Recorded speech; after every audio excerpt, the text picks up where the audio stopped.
ladies and gentlemen. Now, back to number 6, the power rankings. Oh, yeah. Bed, Bath, and Beyond. Is this one mine? Who did we leave off on? I don't remember. You're going to do even? No, you're going to do odds. I'm going to do even. Great.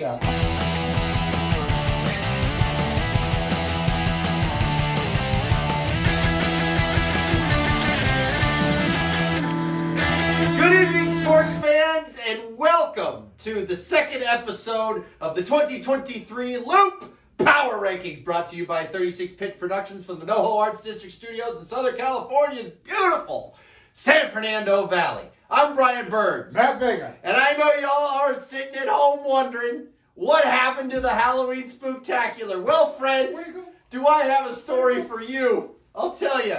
I looked at Matt and I said, Matt, what about the Halloween Spooktacular? And Matt gave me the signal. And that means that we were going to take a knee and go straight to halftime. That's right. So what we have instead of the Halloween Spooktacular is the first ever Loop Power Rankings halftime report. That's you got it. I got it. He got it. Halftime Nailed report brought to you by Philadelphia Blades. $10 for 10 minutes. And you get the ice all to yourself. Now, ladies and gentlemen, What's going on let's there? fire up these computers. It's been a hell of a ride so far. Once again, the league is parity. Up and down, left is right, cats and dogs living together, and the Jaguars are actually looking like a potential playoff team. We've seen the Browns play historically good defense. The Dolphins play historically good offense. The Patriots have looked historically bad. So let's make like Jalen Hurts on a 4th and 1, staring into the brown eye of Jason Kielce's Arby's. We have the meats, tramp stamp, and dive in. Matt? Here we go. All right. God, how the fuck do I follow that?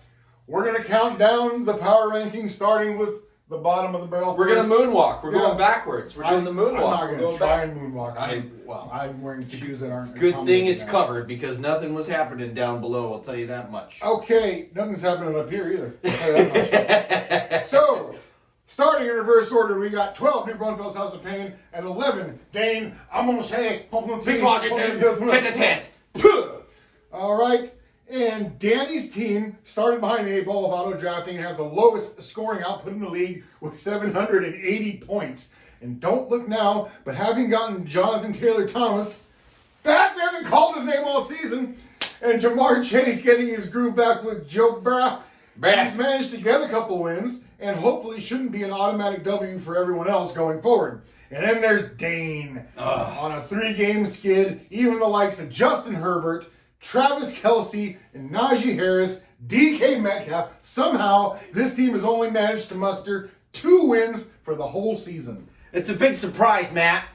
It's a lot of big names. That's right. At number 10, we've got Touchdowns-A-Lot-Omous. And at number 9, we've got Josh Jacobs, Jeingleheimerschmidt. I like your commitment to the name there, big guy. Yeah. At number 10 is Rachel with her TALO team and Clint with his Triple J team. Undoubtedly the longest number of letters in any team name combo on the list. That's true. It's true. And also the cutest acronyms, right? Just the cute little TALO, little J3Z, right? It's because I never took typing in high school. These are Mr. Ashby. These are, James, you know what we're talking about. Elmer Fudd. Where's Robbie Phil when you need him?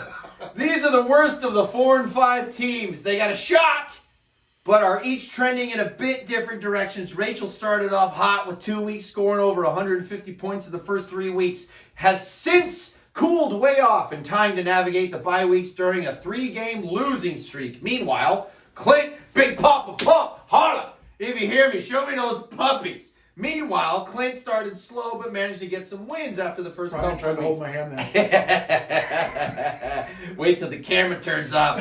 Although he has yet to get 2 wins back-to-back this season with players like Lamar Jackson and Josh Jacobs, Jaylen Waddle, and Debo Samuel, one half of the most electrifying tag team duo in sports entertainment history. It feels like this team should have way more wins this season. Matt. Let's hope so. Yeah. For his sake. Yeah, right? All right. Ooh, I think I jumped down too far. All right. We're number 8, Matt. Number 8 and number 7. At number 8, we have the 4-5 pick 6 Sucka Barry. The Devil's Mark. Barry. And at 7, Brian with his Here for the Pizza team. Just here for the pizza. And it shows. Barry is on a 2-game skid coming into this week. CMC Touchdown Factory has been the steadiest force on his squad. Rookie wide receivers Dell and Jordan Adisson have been electric so far, giving Barry plenty of firepower to try and get back in it for the second half of the season. Meanwhile, Brian's Here for the Pizza team has had an up and down season thus far. While he's had the luxury of putting up the most points through the season so far,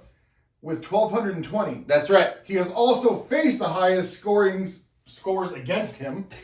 I don't know how to word that because I wrote it all fucked up. With 1,199 and a half. It's almost exactly. Fucking dead even almost. I'm Jerry Seinfeld. I am the scales. So Indeed. while it's taken a little more time for his Jaguars heavy draft to get going, the combo of Lawrence and Etienne have proven pretty lucrative so far. More or less. And Austin Eckler and Alvin Kamara are still producing at elite levels, giving this team plenty of optimism moving forward. Thank Christ. Okay. Now back to number 6, the power rankings. Oh yeah. Bed Bath and Beyond. Is this one mine? Who did we leave off on? I don't remember. You're gonna do even. No, you're gonna do odds. I'm gonna do even. Great. Number 6. How the mighty have fallen. James and his Bed Bath & Beyond team have gotten off to a hot start this season. Projected the number 1 team after our draft, James enjoyed a 5-week run at the top while facing opponents who put up minimal points. James currently has the lowest points scored against total with 959.5. That's it. No wonder. Pat Mahomes has been very human this season, but still a top QB. And the mysterious case of Bijan's usage in Atlanta is definitely hurting this team's output. Combine that with Olave having to deal with Derek Carr for a QB, and Aaron Jones on the struggle bus with the Packers offense. Yeah. And this team is just struggling all over the place. James is going to try and shake off last week's loss to Chantel in the Battle of the House of Wilson and set his sights on trying to reclaim the throne against the new number 1, Oaktown Beeholes. That's right, the Oaktown Beeholes. Would you say James is kind of like the Cowboys? Would you say, like, they should be doing that? They kind of beat up on the lesser teams. Right, exactly. But when they meet some, you know... As soon as he gets hit in the mouth... That's right, or the Dolphins, maybe, right? They're kind of the same thing. That one's kind of painful. It's hurtful for all. Number 5, the Hawk Blockers. Mike Mellon, you son of a bitch. And 5 and 4. Number 5, Mike Mellon with his always dangerous Hawk Blockers. Mike, like James, has benefited from having some low-scoring opponents in the first half of the season, having only faced 991 points against his 1,160. As per usual, Mike seems to be keeping himself in the playoff race and has a bevy of high scores at his disposal, like Jorvonte Williams, Saquon Diggs, and Keenan Allen, and Mark Andrews. The Hawk Blockers have the potential to blow up any given week. And this week's matchup with number 9, Clint, and his Josh Jacobs Jeingleheimerschmidt team. Yeah. Okay, number 4, So Good It Hurts at 5 and 4. The First Lady of the Loop comes in at number 4 is the best of the 5 and 4s. While she has just over a 500 record, it's not for lack of points. In fact, she currently leads the league in points with 1,185 and a half, having only put up less than 100 points on one occasion so far this season. Unfortunately, she also leads the leagues in points scored against. Fucking weird how that keeps working out. Giving her very little room for error. 1,137 and a half points. We'll see if she can maintain those high scores with starters like Jalen Hurts and Raheem the Dream Mostert sitting for their bye weeks. She'll be rolling with not Rachel White, and Spaceman Josh Dobbs against number 2 in our rankings, Sister Sage and her Texas Hill Country team. Woo! Number 3, the Superb Owl Champions. Ladies and gentlemen, can we have a round of applause? Look who has made it to the winner's circle yet again. Halfway through. Matt's team, the Superb Owl Champions, checks in at number 3. It's been quite the journey for Matt as he was ranked dead last by ESPN in our initial draft. And I told you, they don't know shit. They don't know shit. They don't know shit about football. Welcome to this episode of ESPN Doesn't Know Shit About Football. Then the coming weeks saw injuries to stalwart Nick Chubb, high-flying, high-scoring Anthony Richardson, and most recently, Devon A-Chain. A-Chain. Near, fucking A-Chain. Coming through, bitch. Deshaun Soglo Watson. However, the roster maneuvering of the co-commissioner has his team sitting at 6-3. Congratulations, with a piece of second place. In fact, this team's ranking is testimony to the fact that you can always find production on the waiver wire. It's always there. Shocking. He'll put that theorem to the test this week. Him and his goggles and litmus tests and beakers and Bunsen's as he faces off against Barry's pick six Sucka, the devil's mark. Barry's a scary with one. those horns and that scary tail. Barry. And those cloven hooves. All right, number 2. Sage and her loaded Texas Hill Country. Woo! There we go. Texas Hill Country Time and Lemonade Stand team have put up solid numbers all season to earn herself a piece of second place as well at the halfway point. She's done so in impressive fashion as she has 1,165 points, good for third in the league. What's more impressive is that she has managed to do so with QBs like Russell Wilson and Sam Howell this week. Sam, how the hell did you do that? How the hell? Yeah. Thank you. Ramondre Stevenson, Madison, and Jeff Wilson Jr. are manning the running back position. So where are the fucking points coming from? You guessed it. Tyreek Hill has buoyed this team to victory on more than one occasion, and a supporting cast of CeeDee Lamb, Josh Downs, and Noah Brown have all been solid this season. This week brings up the sister-sister matchup against Chantel and her So Good It Hurts team. And coming in at number 1, congratulations, we're halfway there. Number We're so 1, happy for you. Oh my God, the Oaktown Black Holes.